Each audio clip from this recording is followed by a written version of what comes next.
Gerard Butler became a super famous star after he yelled his big line in the movie 300. That movie made him Hollywood's tough, unstoppable fighter. But right after he became famous, 5 actors he used to look up to turned around and were mean to him. They made fun of him, told him he wasn't good enough, and even made him feel bad after his big success.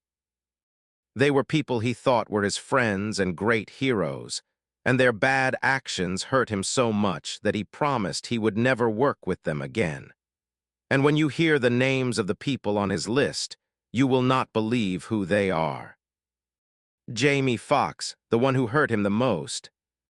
Let's begin with the biggest surprise on Gerard Butler's list of people he'd rather not work with ever again. Jamie Foxx. Yep, that's right, you heard that name correctly. He is the most well-known actor, the most powerful one, and the one who left the biggest, deepest bruise on Butler's feeling about his job. The whole bad time started in a very normal way.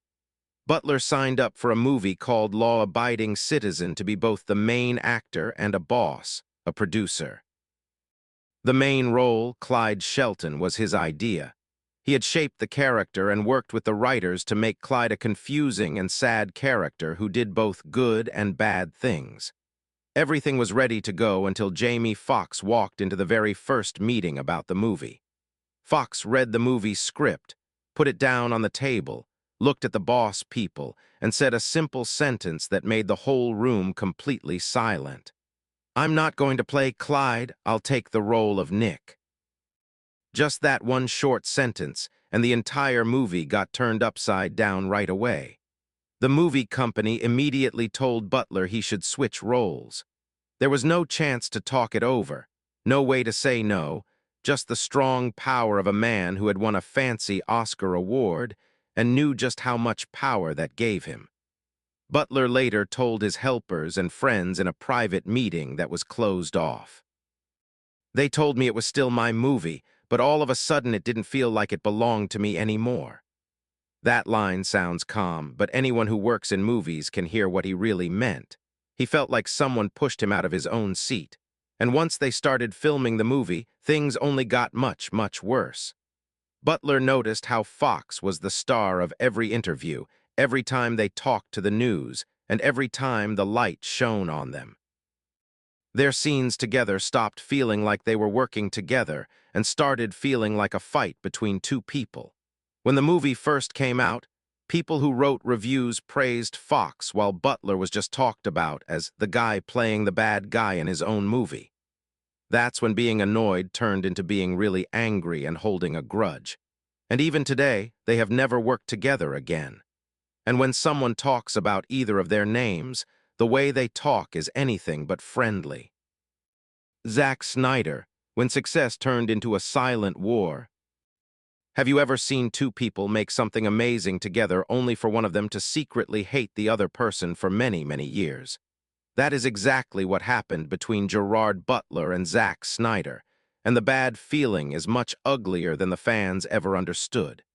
People think the movie 300 was a magical time where everyone got along. Snyder was the person with the big idea, and Butler was the king warrior. But hidden behind that famous, "This is Sparta." Yell was a growing bad feeling that neither of them ever talked about out loud. It started while they were on the movie set during those very tough months where Snyder pushed everyone harder than they had ever been pushed. Butler worked out until his hands were bleeding, he slept in pain, and he lived just like a Spartan because Snyder demanded he be totally committed. But the real problem came later.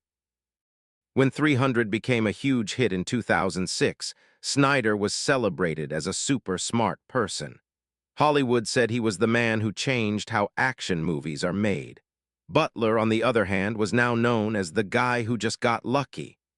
That story hurt worse than all the tough working out ever did. He once told a close friend, "I almost killed myself working for that part. People talk like I just showed up and yelled one line." The bad feeling grew deeper when Snyder started working on even bigger movie series. Man of Steel, Watchmen, and the whole world of DC superhero movies, while Butler had a hard time finding good parts to play. To Butler, it felt like Snyder walked away taking all the glory and left the actor who bled for the movie stuck and forgotten. And then there was that one special day on the set that Butler never forgot. A machine that was supposed to help them with a big fight scene broke down, and it meant they might fall behind the work schedule. Bosses started whispering about replacing Butler with a person who does stunts, a stunt double to save some time. Snyder did not step in to help. He did not fight for the man who was fighting for the role of Leonidas. It was Butler's own stunt double who told him, "This is your chance. Don't let them take it." From that moment on, the trust was completely gone. They are polite when they talk in interviews today, but anyone who is listening carefully can hear the anger hidden in their words. Butler respects the movies Snyder made, but he will never forget how that success came with a cost that only he had to pay. Angelina Jolie, the cold wall Gerard Butler never managed to break. The minute Gerard Butler stepped onto the set of the movie Lara Croft, The Cradle of Life, he immediately understood something. Angelina Jolie was not going to let him be her friend on the camera or when the camera was off. And that cold distance became one of the quietest but sharpest grudges of his whole career. Jolie was already Hollywood royalty, a very important and famous person, when they filmed in 2003. Every helper, every boss, and every extra person on the set moved around her as if she had her own gravity, like the moon. Butler walked onto the set hoping they would be good friends, hoping they would get along well just like their characters did. But Jolie wouldn't give him even a tiny bit of space. When the director yelled, "Cut!" she immediately shut down, closed herself off, emotionally, professionally, and physically. No friendly small talk, and sometimes she wouldn't even look him in the eye. One crew member later said in private, "She treated him like he was just there for a moment, like he would disappear the second the director yelled, 'Cut!'" Butler felt that very strongly.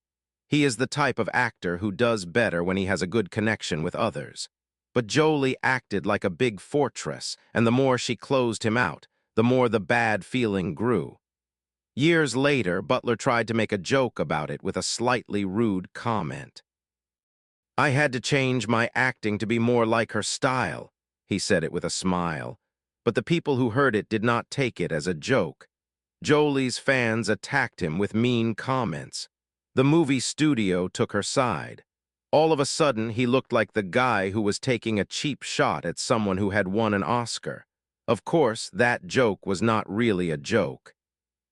It was the only way he knew how to talk about how small, how ignored, and how unimportant he felt standing next to someone who treated him like he was just background noise.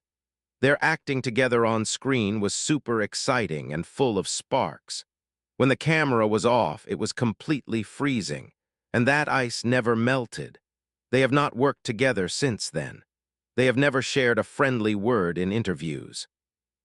And people who know what's going on say Butler still gets nervous whenever her name comes up in a conversation. Katherine Heigl, the co-star who praised him on set and cut him down in public. Katherine Heigl is the only person on Gerard Butler's list who did not hurt him while they were making the movie. She waited until the movie was out, all the press interviews were done, and he felt safe. Then she delivered the hit, hurt him publicly, and to Butler that was worse than any fight on the set. When they filmed The Ugly Truth in 2008, Butler honestly liked Heigl. He thought she was smart, funny, and even a little scary, intimidating in a good way. He once said, half joking but half serious, "I was a little bit in love with her while we were filming." She made him try harder. She made the scenes better and tighter. She made him stay focused and ready. And even though they clashed in their acting styles, her way was very careful and planned, and his was more messy and making things up as he went. It was the kind of clash that actors turn into good acting together. Everything went very smoothly until the movie first came out. Out of nowhere, Heigl started saying bad things about the movie in her interviews. Not quietly, not nicely. She said it was too dirty, that it used gross jokes. and that it was not the kind of funny movie that Hollywood needed. Every newspaper headline repeated her exact words. Every news reporter used the story that Heigl was ashamed of the movie. But this was not just any movie. This was Butler's big chance to be a star in a romantic comedy. Hearing Heigl publicly say she didn't want to be connected to the movie felt like a hard punch in the stomach. One person who was there said Butler found out about it from a journalist who asked him right in the middle of an interview, "How do you feel about Catherine criticizing the movie?" He went completely silent because he had not heard a single word until that moment. From then on, their friendship broke completely. They have been polite when they see each other in public, but they are never close, never friendly. And Butler has never forgotten that the only person who truly hurt him was not the one who fought with him on set, but the one who turned her back once the spotlight went away. Michael C. Hall, LL, the co-star whose performance messed up the movie. Michael C. Hall is the last name on this list that always makes people surprised because the bad feeling is not about being famous or having a big ego. It is about artistic betrayal, the kind of bad feeling that hits an actor deeper than any mean personal comment. Butler did not walk onto the set of the movie Gamer expecting a fight. He walked in expecting a tough, real-feeling battle to stay alive. Hall walked in acting like he was in a completely different movie. From the very first week on the set, Butler felt like something was wrong. He treated the movie the way he always does, very intense practice, strong body training, and playing a very tortured character that he practically lived inside of. Hall showed up as the character Ken Castle with a cocky attitude that did not fit the movie world they were creating. He was overly dramatic, showy, and smiling a little bit through his scenes as if he was acting for a live audience that wasn't even there. One helper on the set later joked, Gerard was making a war film, Michael was making a musical. Butler did not laugh, not even one time. The worst moment came during the famous dance scene. Hall performed a weird dance routine inspired by a singer named Sinatra in the middle of a future world death match. Butler expected a scary, intense moment. What he got felt like a silly joke. He said privately later, "It took the heart right out of the scene. I didn't even know what kind of movie we were making anymore." That was humiliation. When Gamer finally came out, the mean comments from critics hit exactly where Butler was worried. Reviewers said the movie had a confusing and mixed tone. Some even said Hall was the only interesting part, which just made Butler even more angry. Others blamed the crazy acting for making the movie bad. Guess who the regular people blamed for that? Not Hall. The main actor always gets blamed. To Butler, Hall ruined the emotional power of the movie, turning what should have been a brutal, realistic story into something that was all over the place and confusing.